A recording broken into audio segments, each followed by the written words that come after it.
To Decision 2020 now, a third of the delegates on the line as voters head to the polls for Super Tuesday. Voters are heading to the polls in 14 states, from Maine to California and American Samoa.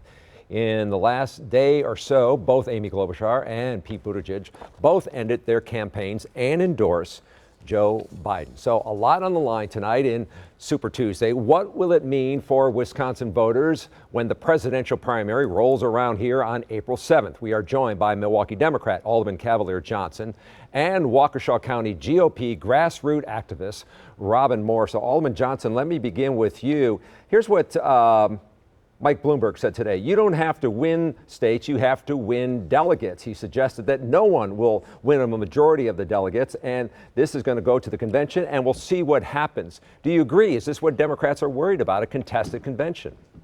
Thank you, Charles. I think that, this is a concern that folks have had out there about a convention that's going to be contested on the floor.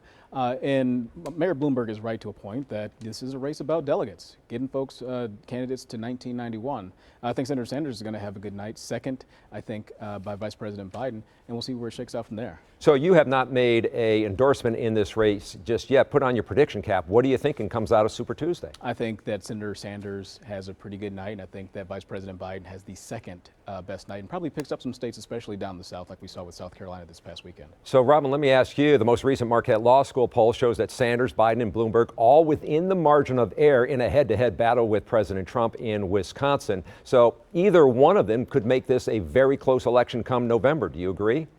I think it will be close, but maybe not as close as we're thinking, because right now what Super Tuesday is going to shake out for us is whether the power structure of the Democrat Party is going to prevail, at least for the foreseeable future, in picking their candidate, or is the progressive ideological side of the party going to win here.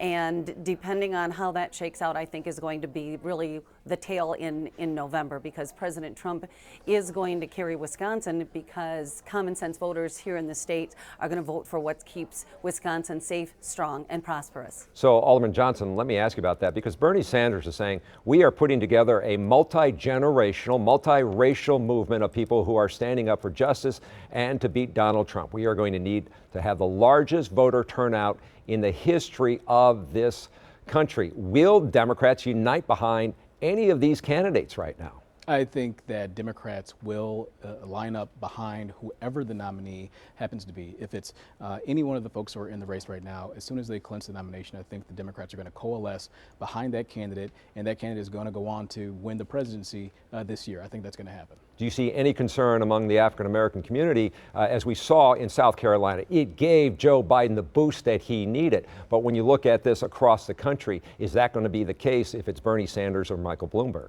I think that Democrats have a choice to make. I think that Democrats have a story to tell. And I think African Americans are a key part of the demographic of the party. And I think that African American voters are going to come around to support the eventual nominee for the Democratic Party. Yes, I think that black folks here in Wisconsin and black folks across the country are going to step up and do the right thing and support the Democratic candidate. Robin, as you know, 4 years ago, Wisconsin Republicans were kind of in the same lane. Donald Trump was not their first choice in the primary. And in the vote in November, the totals were less than what Mitt Romney had gotten 4 years ago. So do you think it will be any different this time around for Republicans when it comes to backing Donald Trump? Not only for Republicans, Charles, but I think as well for Democrats and those, affected Democrats and independents who don't have an option on the other side of the ticket.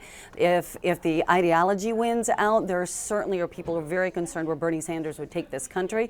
And if the power structure wins out, that also is going to be a concern, because what we've seen happen in Washington and across the country in different state legislatures is that power structure doesn't get things done for the people, and people want to see things to get done, and that's why they're going to reelect Donald Trump as our president, because he's getting things done. All right, we appreciate both of you coming in. We look forward to more conversations down the road.